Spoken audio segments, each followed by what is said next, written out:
La voix des milieux. L'émission qui part à la découverte des relations entre humains et environnement. Une production Radio Anthropocène animée par Damien Rondepierre. Un partenariat avec l'axe environnement urbain de la Maison des Sciences de l'Homme, Lyon-Saint-Étienne.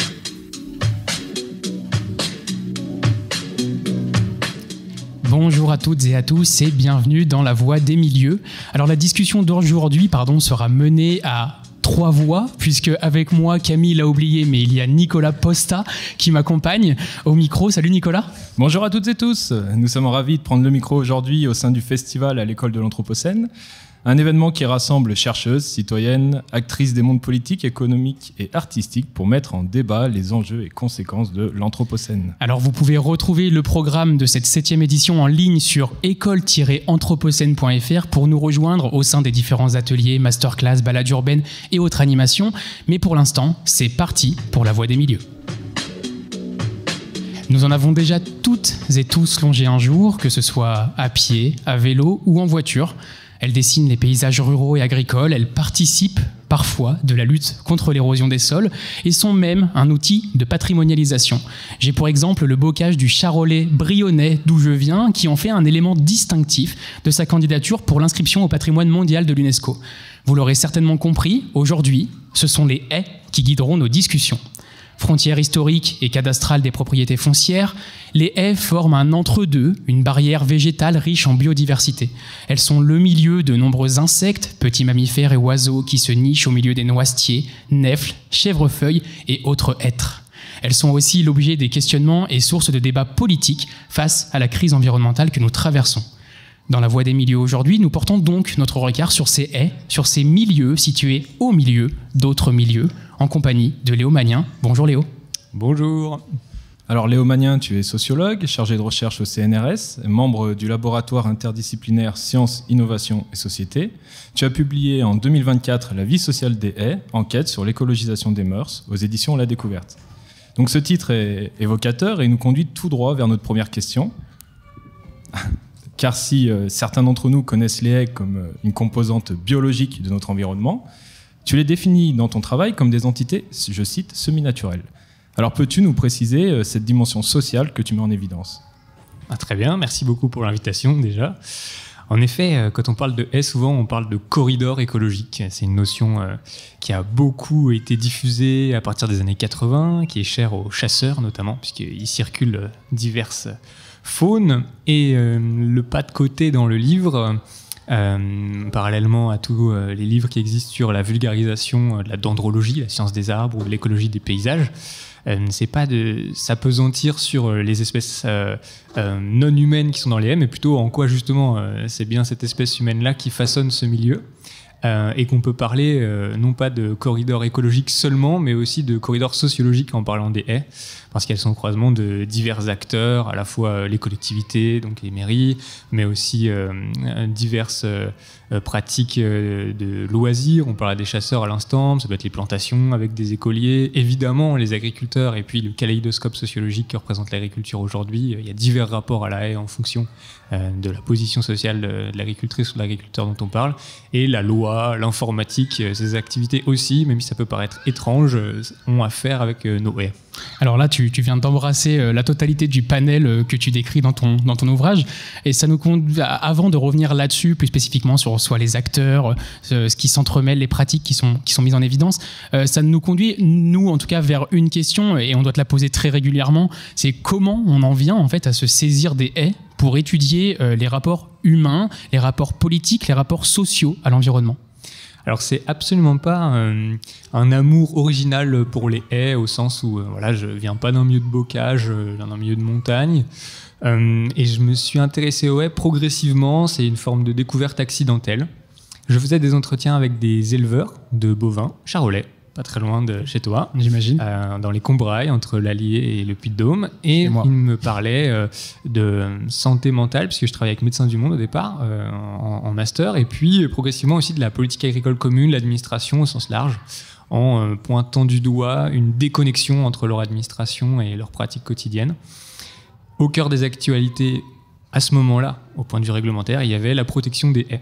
Et il m'en parlait beaucoup comme un exemple de, je cite, contrainte imbécile qui pesait sur leur activité. C'est pourquoi j'ai décidé de m'intéresser au haies en me disant ça va faire un bon fil rouge, parce qu'à peu près tout le monde, comme tu l'as dit dans ton chapeau d'introduction, sait de quoi il s'agit, contrairement à la foule de sigles qui émaillent la politique agricole commune. Et c'est aussi quelque chose de concret. Alors quand on parle d'environnement, on parle toujours de matière, et pourtant ça peut paraître abstrait de parler d'environnement. Ça embrasse une telle quantité d'éléments différents que de se saisir de la haie, c'est une manière d'être sûr de ne pas perdre de vue la matérialité du monde. Alors justement, tu nous parles des actualités. On a vu que la haie a pris une place médiatique assez importante au cours des mobilisations agricoles qui se sont tenues en 2024. Qu'est-ce qui, selon toi, les rend aussi populaires ou impopulaires aujourd'hui ? Oui, c'est fascinant parce qu'il y a un consensus sur la haie. Tout le monde veut de la haie, titre Libération il y a 1 an.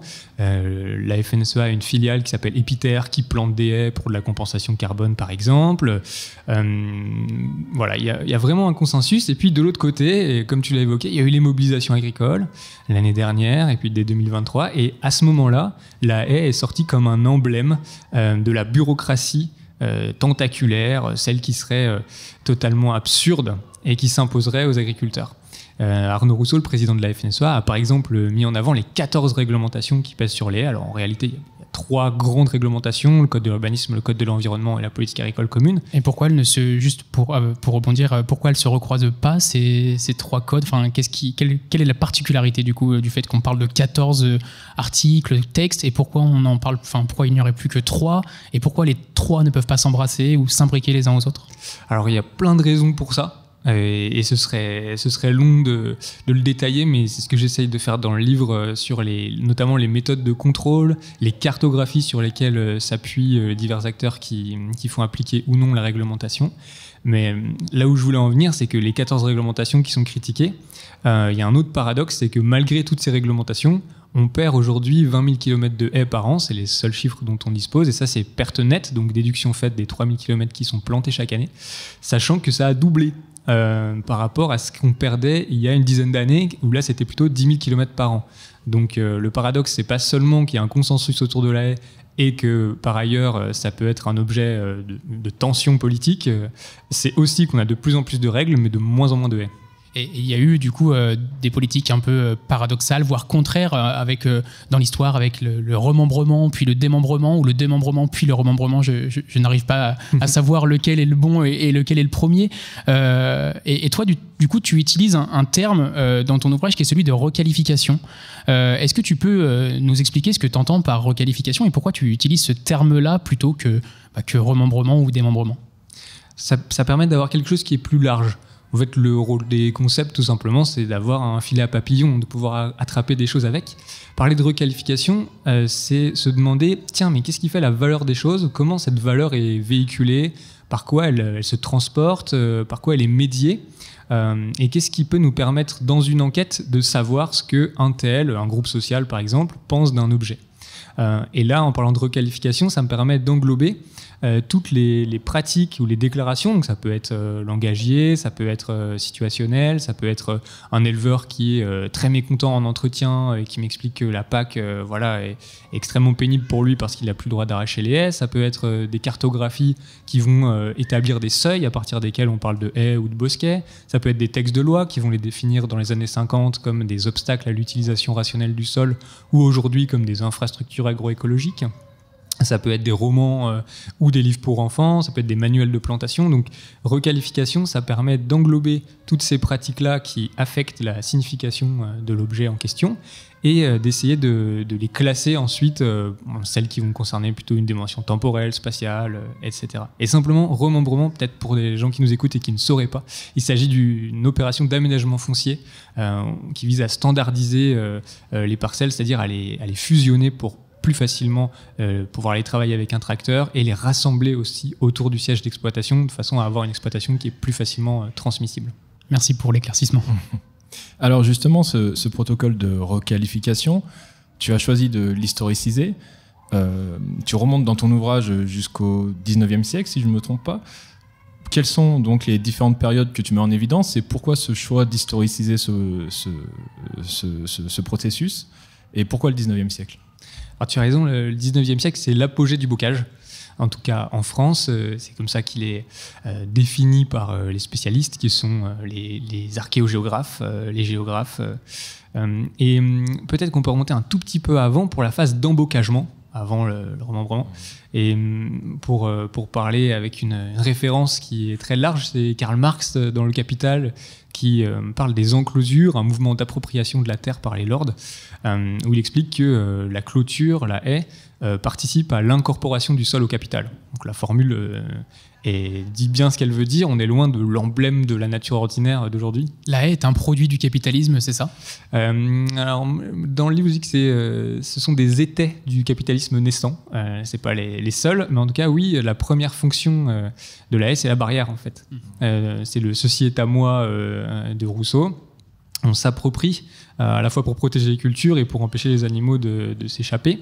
Donc, c'est important parce qu'aujourd'hui, c'est mis en avant comme quelque chose de commun. D'ailleurs, il y a des textes de politique publique qui parlent de la haie comme un bien public, alors qu'au départ, c'est une manière de s'approprier la terre.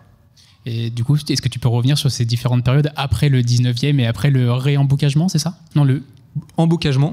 Les géographes parlent d'embocagement. Donc, on estime en France qu'il est plutôt récent, en fait, contrairement à ce qu'on pourrait imaginer, donc au cours du 19e. Et là, la haie remplit de multiples fonctions. On a parlé de clôture, il y a aussi une fonction avec la production de bois, évidemment. Alors aujourd'hui, on pense bois de chauffage, bûches, mais il n'y a pas que ça. Il y avait les fagots pour faire monter en température très rapidement les fours à pain, mais aussi les fours de poterie, puisque les ustensiles qu'on utilisait n'étaient pas les mêmes qu'aujourd'hui. Il y avait du fourrage pour les animaux, ce qui revient aussi parfois avec la sécheresse aujourd'hui et le réchauffement climatique, où les feuilles de frêne, par exemple, sont très appréciées par les ruminants. Quand l'herbe est grillée, les feuilles de frêne sont toujours vertes. On pouvait aller chercher des petits fruits, évidemment. Et puis de la pharmacopée qui a été remplacée au fur et à mesure par la chimie de synthèse aussi, sans parler de vanneries, de jouets pour enfants et de différentes tailles de haies qui permettaient d'avoir des branches dont on avait besoin pour faire des manches, pour faire des échelles, pour faire de la charpente. Et cette période-là s'arrête, disons, avec l'après-guerre, après la Seconde Guerre mondiale, où là, on arrive à un moment où il faut produire plus. Et donc, produire plus, ça veut dire avoir des plus grandes parcelles, faire passer avec des outils nouveaux. Donc ça, on est sur la deuxième période de la haie. Alors, c'est exactement ce que je pensais, avant de me documenter plus que ça, dans le sens où c'est un peu plus fin. Il y a une vraie période d'accélération de la tombée en désuétude des haies et des usages paysans, comme tu l'as dit, après la Deuxième Guerre mondiale, c'est évident. Mais c'est un processus qui remonte avant. Il y a un géographe qui s'appelle Louis Poirier, et que vous connaissez sous son nom d'auteur, qui est en fait Julien Gracq. Et Julien Gracq, en 1934, donc c'est quand même pas hier, disait « Le bocage est une forme de vie économique, aujourd'hui fossile, qui mourra d'une transformation sociale ». Et il dit ça il y a bientôt 100 ans. Et là, dans les années 30, tu vois bien qu'on est avant la Deuxième Guerre mondiale. Et le plan Marshall, le développement de la tractorisation en France, tout ça, c'est postérieur. Et donc, les fonctions économiques que remplissait la haie dans les foyers paysans, eh bien, au fur et à mesure de la transformation de l'agriculture, qui était loin d'être figée dans un passé atemporel avant la modernisation agricole de 45 et des années 50, ont été remplacées, ces fonctions paysannes, par d'autres fonctions. La clôture, le barbelé est arrivé, puis la clôture électrique. Le bois a été progressivement concurrencé par le pétrole, l'électricité. Le formica a remplacé les meubles en vannerie. Le plastique également. Et donc, toutes ces fonctions-là sont peu à peu supplantées par d'autres, ce qui fait que la haie est fossile, comme le dit Julien Gracq, dès les années 30 dans certaines régions de France. Ok, alors effectivement, tu nous montres bien la dimension processuelle de l'histoire des haies et le fait qu'elle s'imbrique à travers tout un tas de dimensions politiques, administratives, économiques, agricoles. Ça me renvoie évidemment vers le clin d'œil que tu fais dans le titre de ton ouvrage au processus de civilisation de Norbert Elias pour étudier donc le concept d'écologisation. Alors j'aimerais que tu nous précises un petit peu plus à nous et aux auditeurs ce qu'est déjà le processus d'écologisation, ce qu'est l'écologisation en elle-même, et dans un second temps, pourquoi cela fait sens pour toi de le comparer au processus de civilisation de Norbert Elias. Alors l'écologisation au départ, c'est un terme juridique, pas hyper fun, de premier abord, qui consiste à désigner l'intégration de critères environnementaux dans des politiques qui ne le sont pas. Donc on peut écologiser les transports, on peut écologiser l'éducation, la santé, la culture, l'agriculture.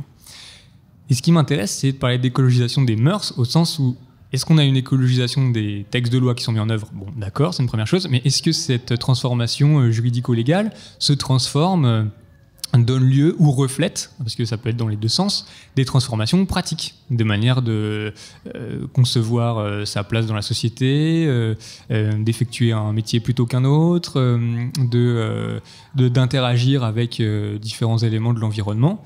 Et je présuppose absolument pas que cette écologisation des mœurs existe. Tout simplement, je fais le constat, et vous serez peut-être d'accord avec moi, que discursivement, c'est-à-dire dans les mots qu'on emploie, dans les récits qui sont faits de notre période contemporaine, cette question environnementale est relativement présente, de plus en plus d'ailleurs, sans être toutefois nouvelle. Par contre, ça pose la question de est-ce que ça donne quelque chose dans les manières de vivre, dans les métabolismes sur lesquels on s'appuie pour manger tous les jours et se déplacer, par exemple. Et donc parler d'écologisation des mœurs, c'est envisager un processus qui est problématique. Est-ce qu'on peut le discerner? Est-ce qu'on peut le mesurer? Est-ce qu'on peut le décrire sans présupposer qu'il existe, sans présupposer qu'il est efficace, mais en le prenant comme une vraie question? C'est-à-dire, qu'est-ce qu'on regarde? Et étant donné que, là vous voyez que c'est quand même assez général comme niveau de questionnement, la haie est un bon lest pour revenir sur Terre tout au long du bouquin. Et on va essayer de rentrer un peu plus dans cette complexité parce que tu présentes quand même une grande diversité de parties prenantes dans ton travail, des agriculteurs, les administratifs, des scientifiques, même des personnes qui numérisent les haies. Comment tous ces acteurs vont s'agréger autour de cette problématique, de cette frontière, de ce micro-espace au milieu d'autres espaces, parce que ça dépasse quand même largement les frontières du monde agricole. Comme tu le disais tout à l'heure, il y a quand même 3 grands textes, le droit de l'urbanisme, le droit de l'agriculture, c'est ça, qui le prennent en considération. Donc, est-ce que tu peux nous dire comment est-ce que ces acteurs arrivent à s'agréger pour rentrer en fait dans ce processus et pour comprendre ce processus-là? Je vais prendre un exemple qui était l'objet de la thèse que j'ai réalisée et dont est tiré le livre. C'est la protection des haies dans la politique agricole, justement. Ça intervient il y a 10 ans, en 2015. Et comment différents acteurs vont intervenir autour de cette question? Eh bien, c'est un mélange de connaissances scientifiques qui sont actées, documentées. On sait que la haie rend des services écosystémiques. On a parlé tout à l'heure de la lutte contre l'érosion des sols, bien sûr aussi la biodiversité. Un peu d'absorption de carbone aussi au passage, mais c'est surtout des situations un peu rocambolesques de négociation politique. Là, en l'occurrence, cette règle de protection des haies, elle intervient en 2015 alors que Stéphane Le Foll est le ministre de l'Agriculture qui lance un plan pour l'agroécologie et l'agroforesterie. L'agroforesterie, ça veut dire faire de l'agriculture en lien avec les arbres. Et pourtant, pour des raisons budgétaires, parce que la France paye une sorte d'amende de plus d'1 milliard d'euros à l'Europe pour des raisons de politique agricole, eh bien, on envisage de transformer la qualification des haies dans le droit et de faire en sorte qu'elles ne soient plus payées en tant que surface aux agriculteurs. Okay. Et donc là, ça peut paraître très technique, mais ça a des conséquences importantes. En fait, les aides sont surfaciques en France, ça veut dire qu'un hectare égale un droit de paiement. Et donc tout l'enjeu est de savoir ce qui, dans ces surfaces, est payé ou non. Et donc là, le projet, c'était de dire les haies ne vont plus être payées pour répondre aux injonctions européennes sur cette technique-là de paiement. Et en fait, là, il y a un front commun pour illustrer mon propos pour ta réponse à ta question, c'est de voir qu'en fait, il y a des syndicats agricoles qui étaient très différents entre eux. Là, il y avait les 4. La FNSEA, les jeunes agriculteurs, la coordination rurale, la confédération paysanne, et puis des défenseurs du bocage, des chambres d'agriculture, des collectivités, des paysagistes, des associations environnementales, des syndicats de bassins versants, qui se réunissent en disant « mais vous pouvez pas, monsieur le ministre, faire en sorte que les haies ne soient plus payées en tant que surface agricole, parce que les agriculteurs vont être tentés de détruire les haies pour regagner l'argent et la surface qui va avec ». Et donc le ministre fait un peu volte-face et se dit « tiens, je vais les conserver admissibles, c'est-à-dire payés. Par contre, je vais les protéger pour que la décision soit acceptable du point de vue de Bruxelles dans le rapport de force dans lequel on est pris. » Donc tu vois qu'il y a aussi beaucoup de contingences et ça nous renseigne sur ce fameux processus d'écologisation. C'est pas un sens de l'histoire qui s'incarne de manière mécanique. On voit que ça dépend de rapports de force, de compromis politiques et d'articulation d'enjeux budgétaires, politiques à différentes échelles. Et là, on voit même international et européen. et d'une mobilisation donc d'acteurs diversifiés à différentes échelles, effectivement. Alors j'ai été intrigué de voir dans ton ouvrage que le protocole de plantation de haies passe notamment par l'expertise des associations de chasseurs. Je me demandais quel est leur rôle dans ce processus-là et pourquoi ces collectifs-là sont mobilisés. Alors dans ton ouvrage, c'est dans le cadre de ton ethnographie que tu as rencontré donc des chasseurs qui ont été mobilisés par un agriculteur pour replanter une haie sur sa parcelle. Les fédérations de chasseurs sont très présentes sur le sujet, y compris le sujet agroécologie au sens large. Ils ne font pas que de la haie, ils ont un programme qui s'appelle Agrifaune, par exemple, qui pousse aussi à mettre des cultures intermédiaires entre des cultures principales pour couvrir les sols. Ça les intéresse parce que ça développe des insectes. Les insectes sont mangés par des oiseaux ou des rongeurs. Ces autres animaux sont mangés par des animaux plus gros, etc. Donc ça permet d'avoir du gibier. Donc d'un point de vue du chasseur, c'est assez évident d'avoir des haies. D'ailleurs, c'est intéressant que si vous voyez des haies à plusieurs rangs, c'est souvent des chasseurs qui les plantent parce que ça fait un bon corridor, pour revenir au mot avec lequel on a démarré notre discussion. Et ce qui est intéressant, c'est de voir qui a ces chasseurs.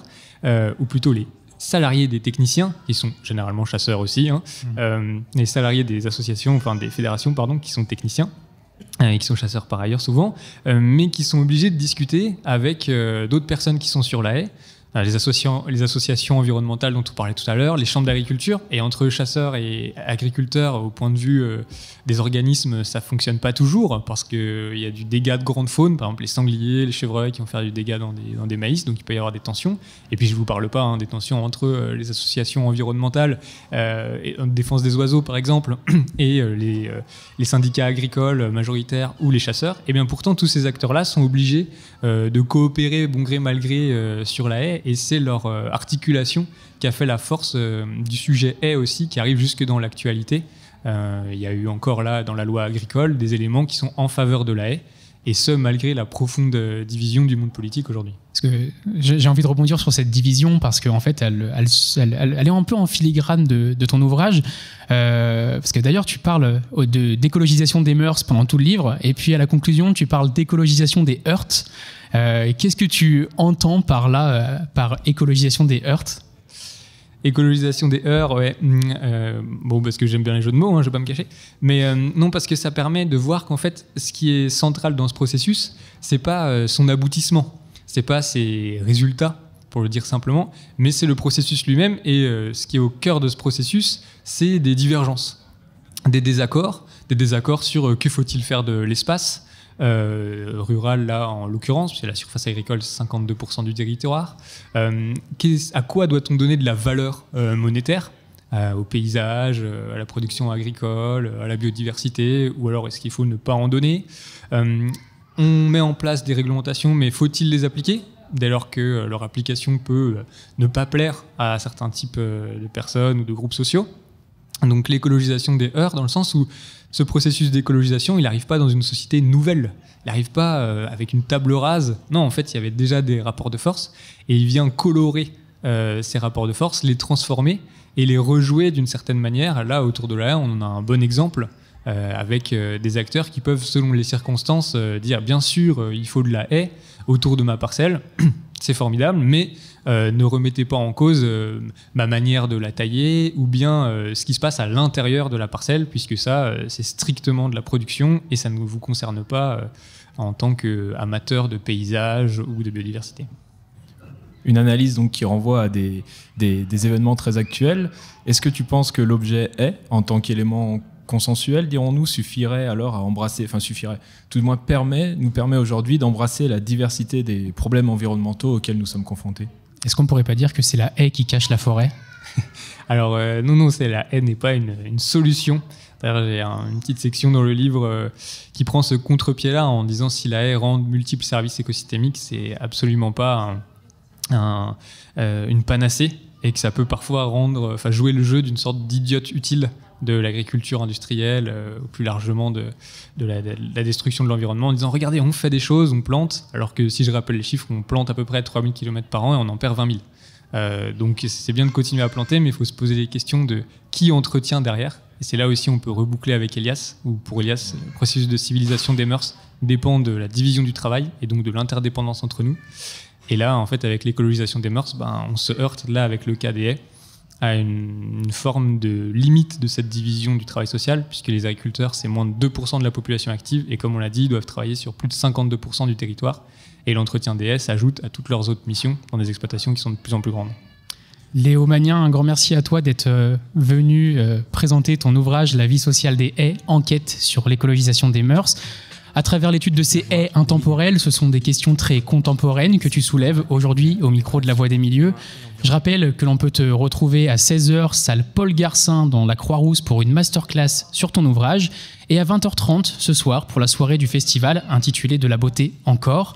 Maintenant sur Radio Anthropocène, vous retrouvez l'ALCA et ses chroniques marginales et bon festival à toutes et à tous. La Voix des Milieux. L'émission qui part à la découverte des relations entre humains et environnement. Une production Radio Anthropocène animée par Damien Rondepierre. Un partenariat avec l'axe environnement urbain de la Maison des Sciences de l'Homme, Lyon-Saint-Étienne.